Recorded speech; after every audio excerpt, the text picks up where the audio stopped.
क्या कभी आपको किसी ने कहा है कि तुम्हारे सपने तुम्हारी औकात से बड़े हैं, कि जो तुम सोच रहे हो वो तुम्हारे जैसे इंसान के बस की बात नहीं? हाँ, तो ये कहानी तुम्हारे लिए है।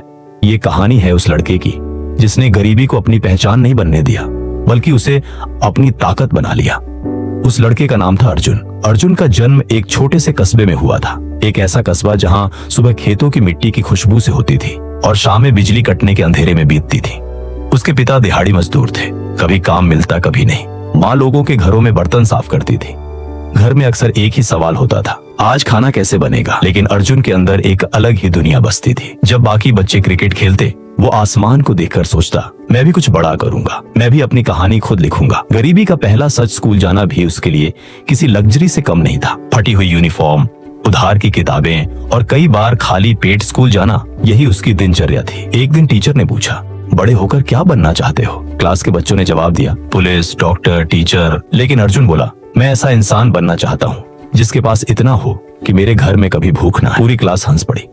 उस दिन अर्जुन को पहली बार एहसास हुआ, गरीबी सिर्फ जेब में नहीं होती, लोगों की सोच में भी होती है। किशोरावस्था में ही अर्जुन को समझ आ गया कि सिर्फ सपने देखने से कुछ नहीं होगा, उसे काम करना होगा। वो स्कूल के बाद चाय की दुकान पर काम करने लगा। कप धोना, टेबल साफ करना, ग्राहकों को चाय देना, सब करता था। कई लोग उसे देखकर कहते, पढ़ लिख कर क्या करेगा, यही करना है जिंदगी भर। ये बातें उसे चुभती थीं, लेकिन तोड़ती नहीं थी, बल्कि अंदर कहीं आग जला देती थी। शहर जाने का फैसला 12वीं पास करने के बाद अर्जुन ने बड़ा फैसला लिया। वो शहर जाएगा। पैसे नहीं थे, पहचान नहीं थी, कोई सहारा नहीं था, बस एक बैग, कुछ कपड़े और आंखों में सपने। माँ ने जाते वक्त कहा, हार मत मानना, चाहे कुछ भी हो। पिता ने बस इतना कहा, गरीबी से भाग मत, उससे लड़ना सीख। ये शब्द उसके जीवन का आधार बन गए। शहर, जहां सपनों की असली परीक्षा होती है। शहर ने उसका स्वागत नहीं किया, शहर ने उसे परखा। पहले कुछ दिन फुटपाथ पर सोया, फिर एक छोटे कमरे में 4 लोगों के साथ रहने लगा।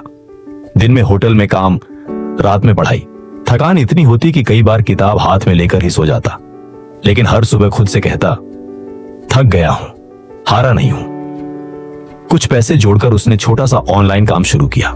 सोचा था जिंदगी बदल जाएगी, लेकिन कुछ ही महीनों में सब खत्म। धोखा मिला, पैसा डूब गया।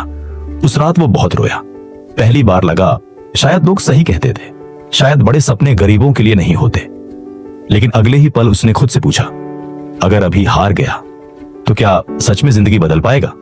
जवाब था नहीं। और यहीं से उसकी असली शुरुआत हुई।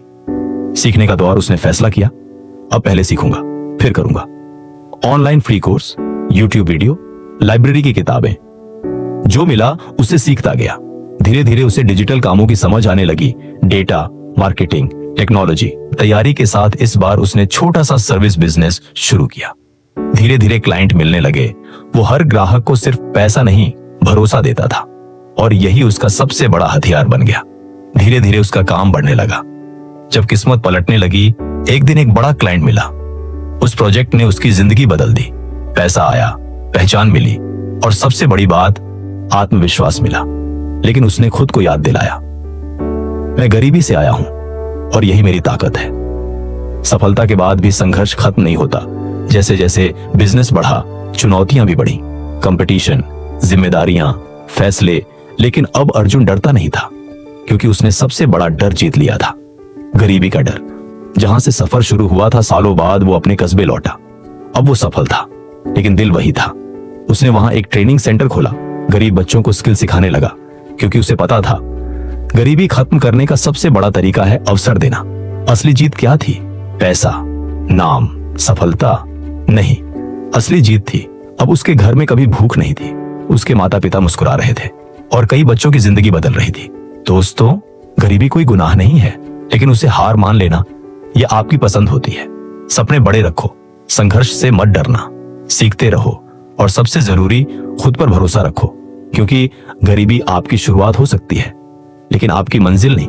अगर ये कहानी दिल को छू गई हो तो खुद से एक वादा करो, मैं हार नहीं मानूंगा। और याद रखना, हर बड़ी जीत की शुरुआत एक छोटे फैसले से होती है। अगर आपको ये कहानी पसंद आई हो तो इसे अपने दोस्तों के साथ जरूर शेयर करें।